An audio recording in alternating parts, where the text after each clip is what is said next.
Hello and welcome back to asset guide YouTube channel. आज की इस वीडियो में हम देखेंगे कि भारत में जो इन्वेस्टमेंट होते हैं उन्हें किस तरीके से मॉनिटर किया जाता है और यदि कोई कंपनी हमारे पैसे लेके भाग जाती है तो उसका रेस्पॉन्सिबल कौन होता है।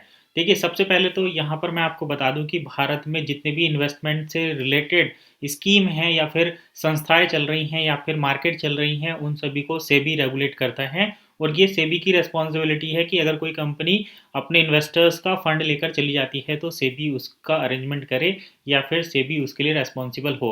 अगर आप स्टॉक मार्केट में लिस्टिंग की बात करें तो यहाँ पर जितनी भी कंपनियां लिस्ट हैं वो सभी सेबी के अंतर्गत आती हैं।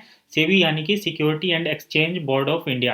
तो यहाँ पर ये सब जो जिम्मेदारी होती है वो सेबी की ही होती है कि किसी भी कंपनी को इन्वेस्टमेंट से पहले अच्छे तरीके से उसके जो फंडामेंटल्स हैं उनको चेक कर लिया जाए कि ये कंपनी यहाँ पर इन्वेस्टमेंट के लिए उपयोगी है या नहीं। लेकिन अभी क्या है ना, मार्केट में चोर बहुत हो गए हैं और कुछ ऐसी कंपनियां या ऐसे फ्रॉड प्लान आ रहे हैं जो कि या नेटवर्क मार्केटिंग के नाम पर लोगों से पैसा इकट्ठा करते हैं।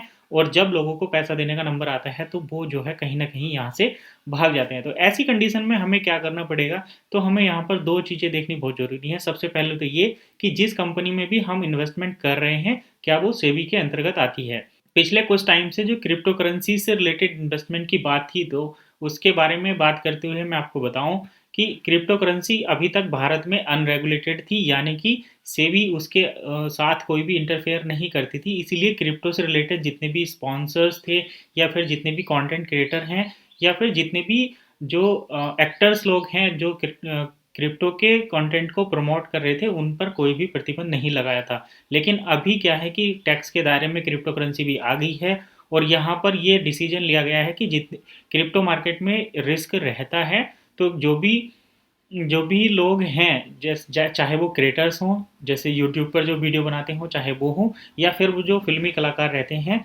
वो क्रिप्टो करेंसी का प्रमोशन नहीं कर सकते। अगर प्रमोशन करेंगे तो उन्हें उस फील्ड में एक्सपर्ट होना जरूरी है। सेबी की अपनी गाइडलाइंस भी हैं कि अगर आप किसी किसी इन्वेस्टमेंट को प्रमोट कर रहे हैं तो आपके पास दो में से कोई सा एक लाइसेंस होना जरूरी है।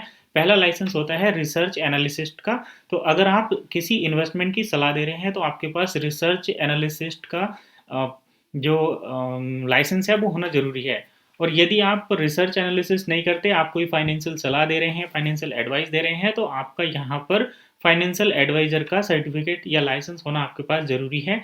अगर ये दो लाइसेंस आपके पास नहीं है तो आप यहाँ से इन्वेस्टमेंट की ना ही सलाह दे सकते हैं, ना ही कोई एनालिसिस करके लोगों को उसके बारे में गाइड कर सकते हैं। तो ये आपको यहाँ पर ध्यान रखना चाहिए। दूसरा, यहाँ पर हम बात करते हैं जो डिजिटल कोर्स आज के टाइम पर चल रहे हैं, क्योंकि जिसका किसी भी तरीके से कोई सही रास्ता जिसको नहीं मिलता अपने प्लान को प्रमोट करने का, तो वो उसको एजुकेशन के नाम पर, डिजिटल कोर्स के नाम पर या फिर डिजिटल स्किल के नाम पर सेल करना शुरू कर देते हैं। तो आपको इस टाइप के जो प्लान मिलते हैं जिसमें एजुकेशन कंटेंट के नाम पर आपको चीज़ें प्रमोट की जाती हैं, मल्टी लेवल मार्केटिंग के प्रोडक्ट दिए जाते हैं, तो वहाँ पर आपको ये देखना है कि हमें जो कोर्स मिल रहा है, जितना उसका प्राइस हम पे कर रहे हैं, उसके एवज में हमें कितनी स्किल्स मिल रही हैं। यानी कि अगर हम किसी कोर्स के लिए 10,000 रुपीज़ पे कर रहे हैं तो उस 10,000 रुपीज़ के बदले में हमें उस कोर्स को सीखने के बाद कितनी कितनी सैलरी का या फिर कितना पोटेंशियल है, उसका कितना स्कोप है।